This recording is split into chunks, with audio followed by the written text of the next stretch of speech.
Hi hello అండి, welcome to our Naga devotional blogs అండి.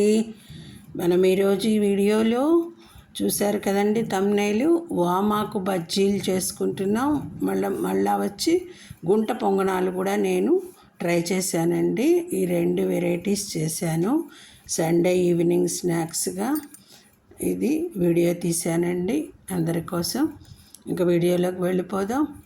ముందుగా మనము ఆయిల్ పెట్టుకొని పాన్లో బౌల్లో మనకి కావలసినంత శనగపిండి తీసుకొని ఒక 2 స్పూన్స్ బియ్యం పిండి వేసుకొని దానిలో ఉప్పు, కారం, ఇంగువ అన్నీ వేసుకోవాలి. వాము వేసుకొని పిండి బజ్జీల పిండిలా కలుపుకోవాలండి. కలిపేసుకొని ముద్దగా మనకు వామాకులు ఉన్నాయి కదండి, క్లీన్ చేసి పెట్టుకోవాలి శుభ్రంగా. వామాకులు అందరికీ తెలిసే ఉంటాయి. వాటిని కప్పర బిళ్ళాకని, వామాకని ఒక్కో ప్రాంతంలో ఒక్కో రకంగా పిలుస్తారు. చాలా మంచివండి అవి. ఇంట్లో పెంచుకుంటే బాగా వస్తుందండి, చెట్లు తొందరగా వచ్చేస్తాయి అవి.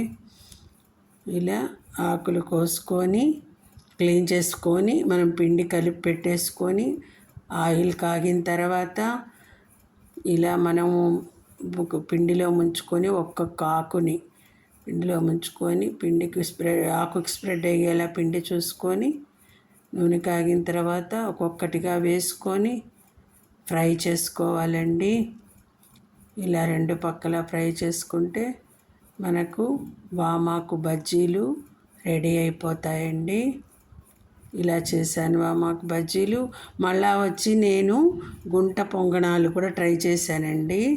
ఈరోజు చేసుకోవచ్చులే ఇవి కూడా అని చెప్పేసి గుంట పొంగనాలు పాన్ పెట్టుకొని దోసపిండి ఉంటుంది కదండి ఇంట్లో, ఆ దోసపిండిలో ఉప్పు, కారము అన్నీ వేసేసుకొని కలుపుకొని కలిపెట్టేసి ఆ గుంట పొంగనాల్లో ఆయిల్ పోసేసి దానిలో ముందు కొంచెం పిండి వేసి తర్వాత వామాకులు ఉన్నాయి కదండి, ఆ వామాకులు కట్ చేసేసుకొని మడిచేసి ఫోల్డ్ చేసేసి 4 ముక్కలుగా మధ్యలో పెట్టేసి తర్వాత మళ్ళీ పిండి వేసానండి. అలా పొంగనాలు కూడా తయారు చేశానండి. ట్రై చేద్దామని చెప్పి టేస్ట్ చేద్దామని పొంగనాలు కూడా ట్రై చేశాను. చాలా బాగున్నాయండి.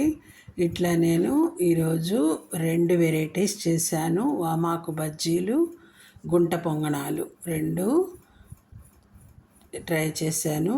2 చేసి టేస్ట్ చేసామండి. చాలా బాగున్నాయండి. మీరందరూ కూడా ట్రై చేయండి. ఎలా వచ్చాయో నాకు కామెంట్ సెక్షన్లో కామెంట్ చేయండి, ఎలా ఉన్నాయో. ఇదండి వీడియో. మీరు కూడా ట్రై చేసి టేస్ట్ చేయండి. చాలా బాగున్నాయి. ఇది వీడియో ఈరోజు. 2 ఎలా ఉన్నాయో చూసి మన ఇంట్లో ఉన్న ఆవకాయ కానీ మన ఇంట్లో ఉన్న చట్నీస్తో ఏ చట్నీతో అయినా బాగుంటాయండి. టమాటా చట్నీ, ఆవకాయ, మన చట్నీ, మామూలు చట్నీ, ఆనియన్ చట్నీ, టైల్ చట్నీతో కూడా చాలా బాగుంటాయండి. స్నాక్గా ఈవినింగ్ స్నాక్ చేసుకోవచ్చు.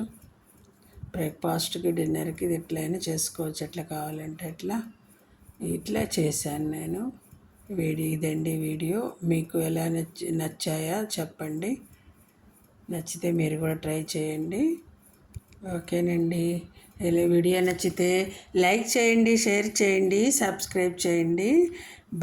బెల్ ఐకాన్ని సింబల్ని టచ్ చేయండి. ఆల్ నోటిఫికేషన్స్ వస్తాయి. ఇంకా సబ్స్క్రైబ్ చేసుకొని వాళ్ళు కొత్త వాళ్ళు ఉంటే సబ్స్క్రైబ్ చేసుకోండి ఛానల్ని. ఓకే అండి, అందరికీ ధన్యవాదములు. Okay, thank you all. Bye అండి.